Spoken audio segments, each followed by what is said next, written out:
Oh yeah, it's finally here, the KV-JR. Now personally, I think the name JR kind of sucks, so we're going to be calling it the KV-2R for today's video. And this Tier 9 Blitz Nation heavy tank is one that I have been very excited to try out, because it is a Tier 9 smasher by the definition. If we take a look at the statistics this vehicle features, it has a 152mm, which has 630 damage per shot on the standard and 545 on the heat, with 960 on the high explosive. That does indeed make this a true 152mm. It only has 10 less damage than the Smasher and the KV-2 for its standard, and about, what, 10 for the premium as well? So it's basically a 150mm, especially for the high explosive rounds. The vehicle has very good pen, 260 on the standard, 360 on the premium, and 80mm on the high explosive. And I'm really excited to mess with this thing. I'm really interested to see how the overall dispersion and aiming time work. And I'm also interested to see how the armor is, because the armor does not appear to be very good on this tank. And yeah, I'm not kidding. The armor, it's not great. I mean, it does have a bit of a troll mid plate, which is about 280, but the lower plate's only about 95, and the upper superstructure's only 220. I mean, 220's alright, but it's not great for a Tier 9. I mean, even the average Tier 8's gonna pen that with AP. I mean, even if you angle it, it's still not very thick for the most part. And by the way, this tank really cannot side scrape, because first of all, these little corner cutouts here are awful, but the side armor itself is also pretty dang poor. And then we arrive to the biggest weakness, which is the turret, only 212mm thick all around the edges. And yeah, the mantlet is pretty troll, about, you know, all red, all spaced armor. But yeah, I can't really say that this is an entirely hard tank to penetrate anywhere, to be honest. It's just a large KV-2 all the way up at Tier 9. So yeah, if you were worried about the armor being overpowered on this tank, that is not going to be the case. But what will be the case is that this thing features a very dangerous gun. When you pair that with the fact that it's on a heavy tank that has 2,200 hit points, I am quite excited to see how this plays. Is it going to be a new T30, or is it going to be a rather bad Tier 9 Smasher variant KV-2? Well, there's only one way to find out, so let's get into some gameplay and see what this tank does. Alrighty, we are in a pretty solid matchup, and well, I guess we're going to see how this plays. I'm really interested to see the on-movement dispersion, the mobility of this tank, and its gun handling. Mobility-wise, actually surprisingly fast. Now, we are in hard terrain, but this is still very fast for a heavy tank. I will say that right now. So, we'll see what we can do. But holy dispersion circle. That's a big dispersion circle, ladies and gents. I will say that. We got the lightweight. Why is there a lightweight over here? I don't know. Am I worried? No, not really. We also got a T-28 prototype off to our side. Really? Oh. Still a pretty hard-hitting shell. We did 416 damage, but not too bad. Alright. I was just really hoping we could HE that T-28 proto. There's no way this guy's gonna yell at me, right? Bruh. Bruh. Bruh. Bruh. I'm just gonna... Bruh. I can't. Please, guys, if you do run into me in battle, please don't kill yourselves for me, because I'm not gonna be lenient. That's all I'm gonna say. You're gonna get penetrated very, very deeply. Now, what I'm looking at right now is the rear of an... I was really hoping I could get that shell out. Unfortunately, he went unspotted and backed up the moment we had the shot. Alright, well, we have the M103, and nope, not able to get it out. We also have the Contra Cara over here, and he just shot, so we're going to aim in on his lower plate. Oh! Now, I will say, the accuracy of this vehicle is quite atrocious. In fact, we noticed that when I was aiming in. Yeah, this thing is not very accurate, but... yeah, you're gonna have to keep that in mind while while using this tank is that you're probably not going to hit too many shots you fire in it. You know, like that one there that I shot full speed on the move. Well, not full speed, but you know what I mean. The fact that we hit that is a little stinky. Alright, well, armor-wise is obviously pretty poor. That was expected, though.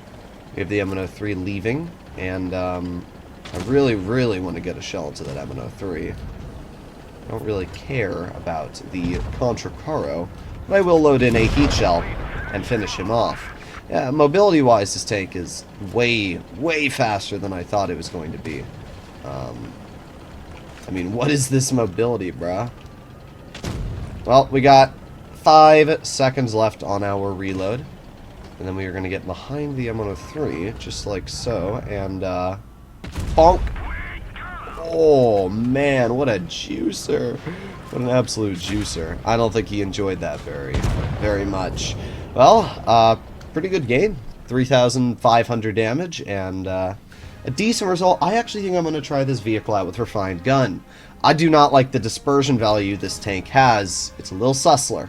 And as much as I like V-stabs, I don't know how I feel about this vehicle's on-move when we're playing it. It doesn't seem like running V-stabs is really going to make it any much better, but we'll see. We'll see. I could be wrong. But I feel like just having a little bit better aiming circle size might be more beneficial, because when aiming it on that Contra Caro's lower plate, that felt pretty bad. Like, there was a very high chance that that shell would have missed, which is a little sus, judging that he was only about 100 meters away. Alright, I've played a couple games in between, because usually whenever I make a video reviewing a new tank, and I do my first 2 games and impressions, it's, especially on vehicles that aren't tier 10, equal tier matchmaking. And there's always a lot of people to point out, well, you didn't fight higher tiers, so it's not a completed review. So, I have played over 10 games in this tank, and we now are fighting tier 10 vehicles, as you can see. I've already done 2 matches against tier 10s to get a feel for how it plays, and honestly, it feels exactly the same. This tank hits hard, it's got really bad accuracy, really bad armor, and is literally just a tier 9 KV-2. It's kind of fun, though, not gonna lie. It's everything I wanted it to be. I do wish the gun aimed in a little bit faster, but it's understandable why it doesn't. And for people that are going to say, oh, this tank's completely overpowered, well, my one single argument and rebuttal is T30. That's my argument. See, the T30 not only has more DPM, not only has more alpha damage, not only has more pen, but also has more gun depression and even armor hull down. So while this tank is strong, and I will agree that it is a strong vehicle, at the end of the day, it's not a T30, and I think the T30 in most situations beats this tank. There you go. Nice shot. I do like the premium heat, though, because you can cut through armor a bit easier than APCR. We're going to reload. We got 10 more seconds. Ooh, that Conqueror did not make a good play there. 5 more seconds to go. 3, 2, 1, and let's aim it on the lower plate of the Super Conk. There you go. Pretty good stuff so far. Too bad I didn't shoot that waffle, but I really didn't have the opportunity to. We're just going to back up here so that the waffle can't hit me. Alright, that's good. Alright, let's see. Is that waffle just going to stay there? I mean, if he does, I'm going to nuke him, but I highly doubt it. Yeah, he's moving up. Okay, well, let's make our way around here. If that waffle does end up backing into the open, we're going to absolutely delete him. However, I expect the Yag... Oh, no, the Yag didn't shoot him. Interesting. Okay.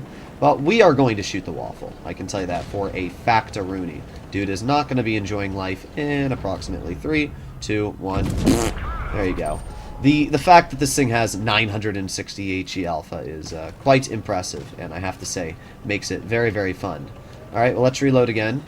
We have the 4005 rolling over here.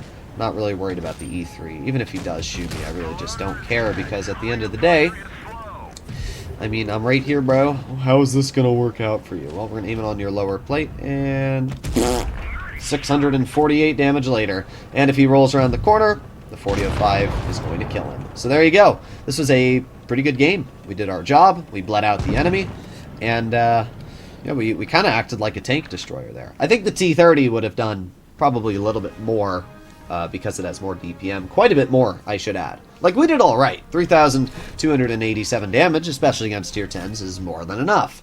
But let's just do a quick comparison of the T-30 versus this tank so you can get an idea of what I'm talking about, right? So the T-30 has 326 mils of APCR pen, 280 on the standard. The vehicle features 2,600 DPM, 0.35 dispersion, and 640 alpha with much better HE pen at 97 mils versus like the 82 that the KV has. And not only that, but it has 10 degrees of gun depression and a turret that's 280 millimeters thick. If we go over to the KV-2 JR and we take a look at this vehicle's gun, it does have better heat pen, but you have to remember APCR to heat through a shell normalization. Standard pen's obviously 20 worse, and when it comes to the vehicle's gun depression, it's 4 degrees less, and the turret armor on this tank is just flat worse. So and the DPM is literally an 800 difference. So there are definitely big disadvantages for this vehicle. I think Wargaming did a decent job balancing it, actually. I've had quite a bit of fun playing in it today. I've played 11 games, 80% with 2,600 average.